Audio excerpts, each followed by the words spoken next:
Bonjour à tous, quel plaisir de vous retrouver pour ce nouveau numéro de Paris c'est fête, l'émission la plus glamour de ces fêtes de fin d'année.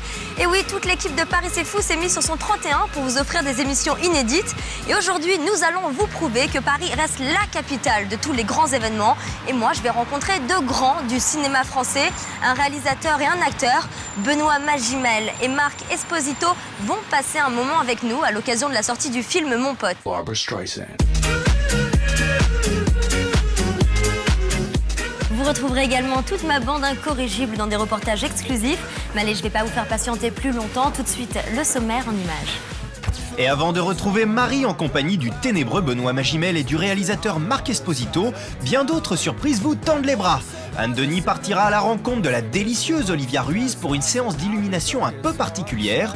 De son côté, Audrey Sarah ira retrouver ses amis les stars lors de l'ouverture du flagship Tommy Hilfiger. Sans oublier les idées cadeaux toujours insolites de Valcal, l'escale luxe de notre glamourissime Anouta et le coup de gueule de Thierry Calmont qui n'a pas fini de raisonner.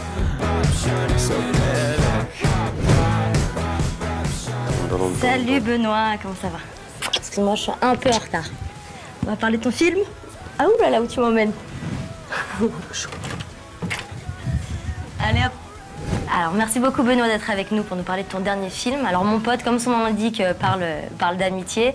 Marc Esposito, le réalisateur du film, a vécu cette histoire. Je te laisse faire le pitch. C'est un mec qui sort de prison, qui demande à un éditeur de journal de l'embaucher pour pouvoir avoir une semi-liberté, s'en sortir un peu plus vite. Et cet homme accepte et va naître entre eux une amitié très forte, presque instinctive, naturelle. Enfin, ils vont se retrouver et devenir potes. Voilà. C'est l'histoire d'un mec qui tend la main à un autre. Alors justement, Marc Esposito nous a dit qu'il avait pensé à toi tout de suite pour le rôle de Bruno. Il ne voyait pas un autre acteur. Pour toi aussi, ça a été une évidence de jouer ce voyou au grand cœur? Ouais, tout de suite, ouais. Après lecture du scénario. Bon, j'avais vu Les Cœurs des Hommes et j'avais beaucoup aimé... en fait, il arrive à susciter une telle empathie envers ses personnages que je trouvais ça très intéressant de jouer un Cœur des Hommes avec deux personnages, presque.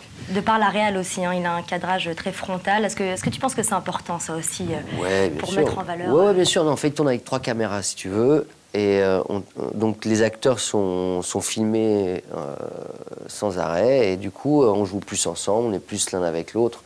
Mais au-delà du procédé de mise en scène, il y a vraiment l'humanité qui est importante. Hein. Quand vous rencontrez Marc Esposito, c'est un type généreux, sensible, et pour qui l'amitié veut dire quelque chose, quoi. La fidélité, l'amitié, il tourne en famille, il est vraiment bien entouré. Voilà. Alors, un mot sur Édouard Baird. Est-ce que c'est devenu, il joue Victor, est-ce que c'est devenu un pote dans la vie, Monsieur Benoît? Édouard Baird, heureusement que vous ne l'avez pas invité parce que c'est une catastrophe. Non, oui, il paraît que vous étiez très indiscipliné sur le tournage. Mais c'est pas vrai. Moi, j'étais hyper sérieux. Lui, il n'arrêtait pas de déconner. Il faisait des conneries tout le temps. Il fallait le tenir. Vous imitiez Jean Gabin, on m'a dit beaucoup. Non, je l'ai attrapé, je lui ai mis une gifle. Je lui ai dit, toi, si tu continues, ça va mal se passer. Du coup, il est resté droit comme un i. Il a arrêté de déconner. Non, c'est un mec Alors, super. Discipliné, mais à la fois très impliqué. Vous avez beaucoup changé le scénario. Qu'est-ce que tu voulais rajouter, toi, en plus, à ce personnage initial? Non, j'ai voulu renforcer son passé, de montrer qui il était, montrer un peu sa dangerosité. Simplement de dire que ce mec-là peut à un moment donné déraper, d'où la scène dans le restaurant, elle vient de toi, cette scène. Voilà, qu'elle exprime, qu'elle montre que le mec n'est pas encore sorti d'affaire, qu'il y a encore des risques, qu'il y a un enjeu. Et puis, retrouver une place dans la société, retrouver Quand on sort de prison, on a besoin de réapprendre à vivre, en fait. Réapprendre de vivre avec les autres. Et puis d'accepter de courber les chines, d'accepter de ravaler sa fierté aussi. De vivre différemment. Vivre autrement. Évidemment. Quand vous évoluez dans un milieu hostile, il faut jouer des bras pour en fait exister et être respecté.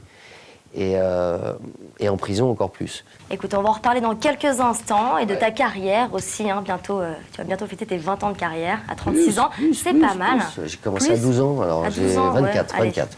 Mais avant ça, je te propose de retrouver Anne, très illuminée aujourd'hui. Regardez.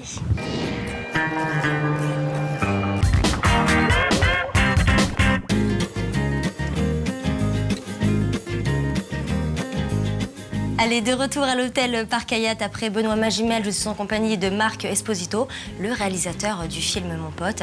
Merci beaucoup de nous accorder ce moment, Marc. Merci à vous. Alors, cette belle et singulière histoire d'amitié, vous l'avez vécue, mais vous l'avez vécue il y a plus de 20 ans, je crois. Pourquoi avoir attendu si longtemps pour réaliser ce film? Déjà, à l'époque où ça m'est arrivé, je n'étais pas réalisateur, hein, donc je pense que je ne pouvais même pas penser à en faire un film.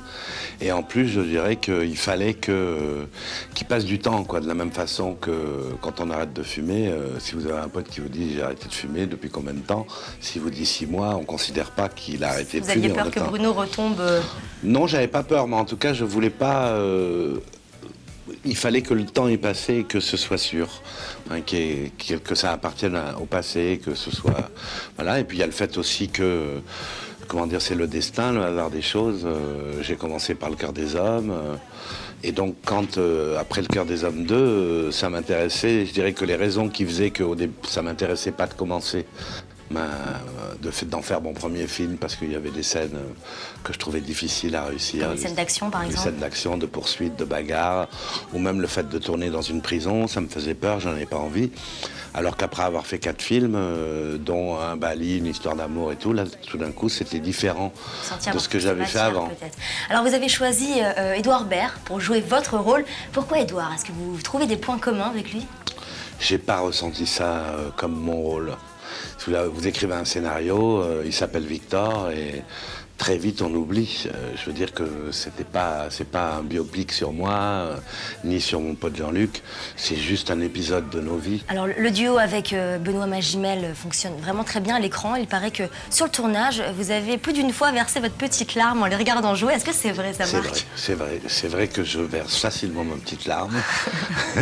Et qu'ils étaient, oui, c'est forcément une grande émotion.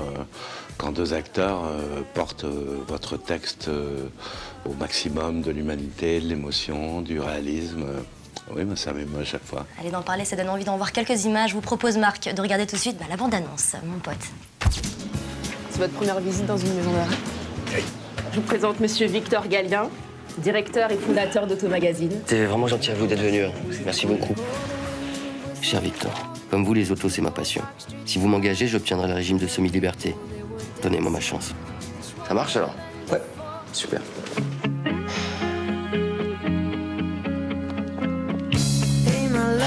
C'est un beau jour. Quoi, qu'est-ce que tu me prends la tête, toi? Non, arrête, putain! Si je me pointe pas et que je plante mon équipe, je suis mort, moi. Tu vas démerder comment? T'arrives même pas à changer les vitesses, putain! Oh là là, détends-toi, ma poupée. Mais je suis pas votre poupée, d'accord? C'est quoi ce bordel? Allez, fonce! Qu'est-ce que tu fous? Je m'amuse. Alors un mot sur la réalisation, il y a beaucoup de plans fixes, de plans séquences. Pourquoi ce cadrage si frontal? C'est peut-être pour nous donner encore plus l'impression d'être avec eux, c'est ça que vous voulez faire passer? Voilà, c'est surtout que je veux qu'on oublie la caméra. Donc j'ai l'impression qu'en étant pile en face, on est dans le point de vue le plus neutre possible. Alors que si je me mets à gauche ou à droite, il suffit de mettre un pas à droite. Je veux dire, il y a une infinité de positions. Alors que frontal, c'est frontal. Et du coup, c'est vrai que je pense que ça rajoute du réalisme, de la crédibilité. Alors on vous doit entre autres 2 films magnifiques, Le Cœur des Hommes 1 et 2. Encore un film sur l'amitié entre garçons. Qu'est-ce qui vous touche tant dans ce thème d'amitié? C'est quand même récurrent.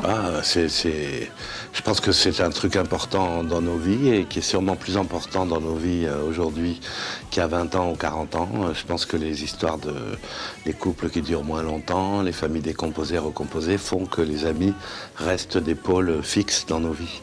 Et donc, et puis dans ma vie à moi, ça a beaucoup d'importance, donc naturellement je retombe dessus. Justement, je voulais parler d'une petite phrase. Jules Renard dit qu'il n'y a pas d'amis, il n'y a que des moments d'amitié. Vous n'êtes pas d'accord avec ça, alors? Non, je ne suis pas d'accord. Merci beaucoup, Marc, pour cet entretien. Alors, je vais aller retrouver Benoît Magimel. En attendant, je vous laisse en compagnie de la très jolie Audrey Sarah, qui est toujours in the place to be. Regardez.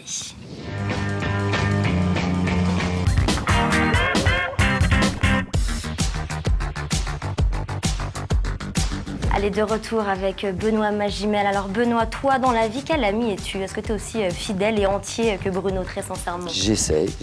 Je pense que les amis, c'est avec eux qu'on se forge une personnalité, qu'on devient un homme, qu'on grandit. qu'on façonne un peu qui l'on est, quoi. Et donc ses amis, c'est important. Bien les choisir, parce que parfois on choisit mal et ça nous attire des problèmes. En regardant ce film Mon pote, j'ai été obligée de faire un parallèle un peu avec ton premier rôle, ton premier rôle, donc Momo dans La vie est un long fleuve tranquille, un peu roublard, un peu zonard, mais au grand cœur. On peut dire un peu que c'est Momo qui a grandi. C'est marrant parce qu'on m'a dit ça tout à l'heure. Ouais, peut-être, ouais, ça pourrait être lui, ouais. C'est vrai que c'est vrai qu'il est un peu roublard, Bruno, quand finalement il accepte de replonger pour aider son pote. C'est une façon aussi de se servir lui-même, quoi. C'est une façon de préserver son job et de assurer ses arrières. Mais il a la même tendresse, c'est un mec tendre, c'est un mec honnête malgré tout. Voilà, et oui, ça pourrait être lui. Ça pourrait être lui. Alors, on t'a vu dans des films très différents, mais j'ai l'impression quand même qu'on t'a un petit peu moins vu dans ce genre de films très populaires. C'est plus les films cinéma d'auteur, les films avec des rôles de composition qui t'attirent plus facilement, en tout cas.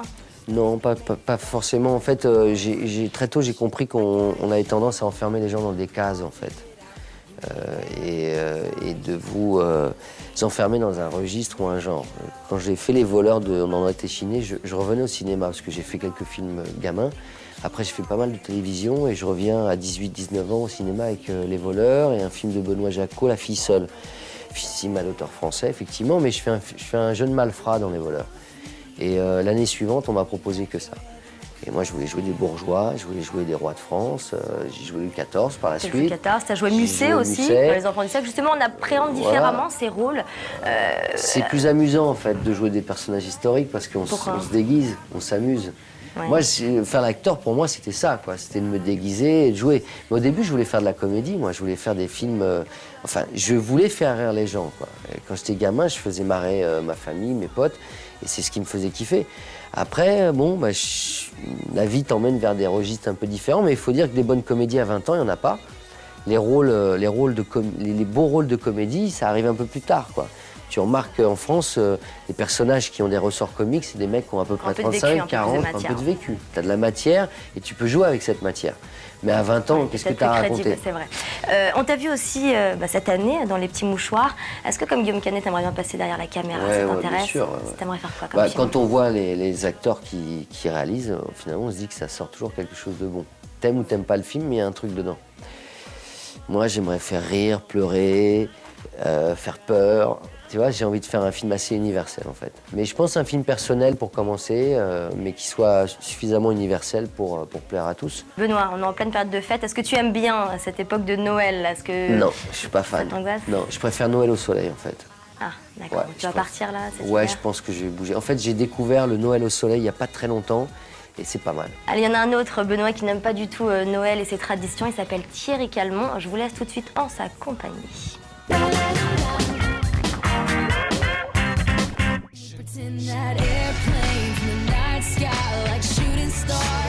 Merci beaucoup Benoît d'avoir passé ce moment avec nous. Merci. Je rappelle que ton film sort le 1er décembre. Ouais, Mon pote.